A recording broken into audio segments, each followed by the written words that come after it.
are you both as excited to be here talking about being back together on screen as audiences are going to be to see you back together?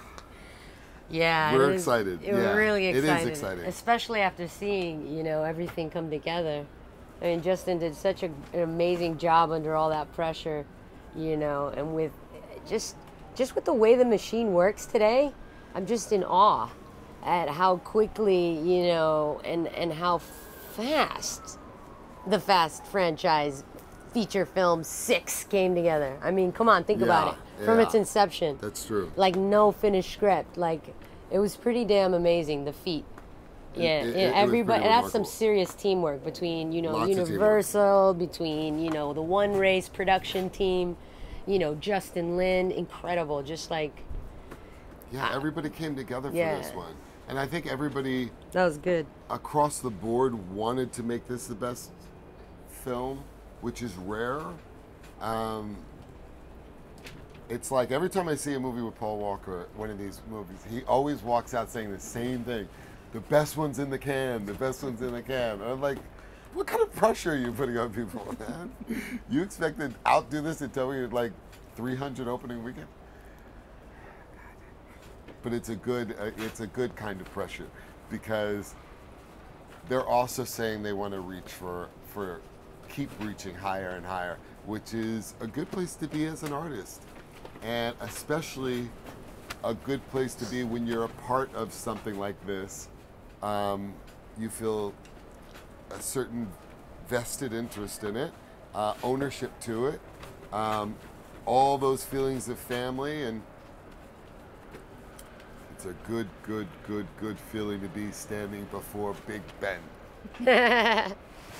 Because of the amount of importance you and Justin and everyone involved put on the story and the action being out of story, not just for action's sake, can you talk about the size and scale of this film?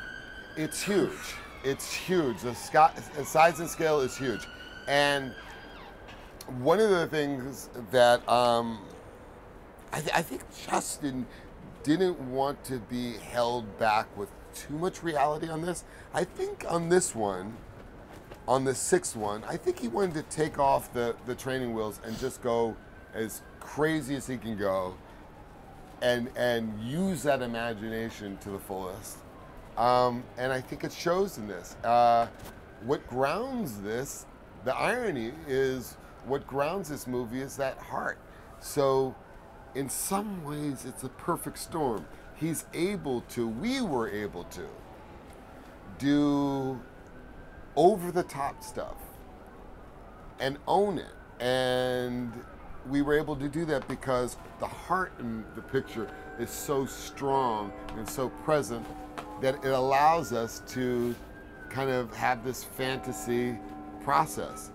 The way that he took the action and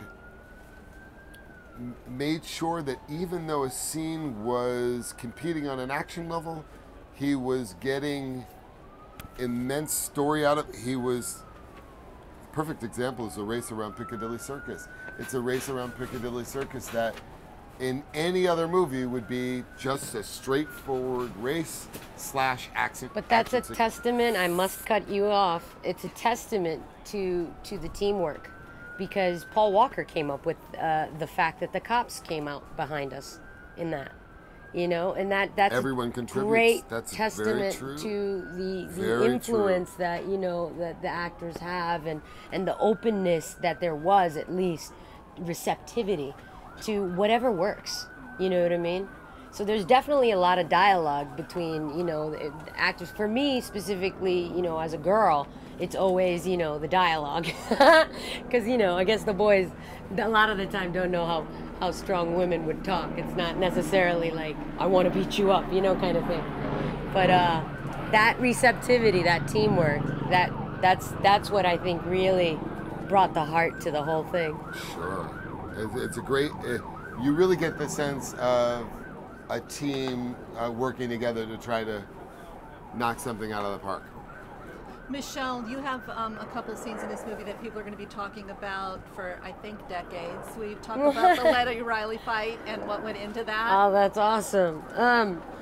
The Letty Riley fight is you know, when I heard about the idea, and I saw it on the page, I was like, whoa, I was a little bit worried, you know, because I was like, how the hell you guys really want to rival The Rock versus Vin Diesel? I mean, we're chicks, you know, first and foremost. Secondly, you've got an MMA fighter against a Letty character who's thrown maybe one punch in the franchise, you know. So how do you go up against that monster? And when the way it was written, it was like, you know, a Terminator scene where, like, you know, there's always one character that comes out on top dominating, and in the script it was Letty, and I was like, dude, this is incredible. Like, you know, immediately the red flags came up, and I was like, we need to make this realistic. You don't know how much pressure there is to make a female fight credible, you know. I don't want it to be something fake, something that people are like, yeah, right, you know, Michelle Rodriguez against an MMA fighter. Like, I wanted that to be real. So we got together with Justin Lin and developed the skill set and the mindset behind the fight. And after working that out, where we understood that Letty was street grit, adrenaline, fight or flight versus tact, you know, and the officer's, you know, tact capabilities of fighting style, it worked like a charm. Everything else after that was piece of cake. How proud of her were you? You don't understand. Right when we came out of Fast 5 after the premiere, my twin brother, who is a trailer editor, said, we were at the premiere, he said, oh my God, that fight between you and Dwayne, that's gotta be the best fight in history. I got this great idea. And we were all kind of thinking this, but he goes, Letty should fight Eva's character or somebody. And we knew that the only thing we could do, because there was nowhere to go up from the Dom Hobbs fight. And the only way to stay true to our franchise is to show that we could just as easily take two female characters and deliver the same intensity. That was important.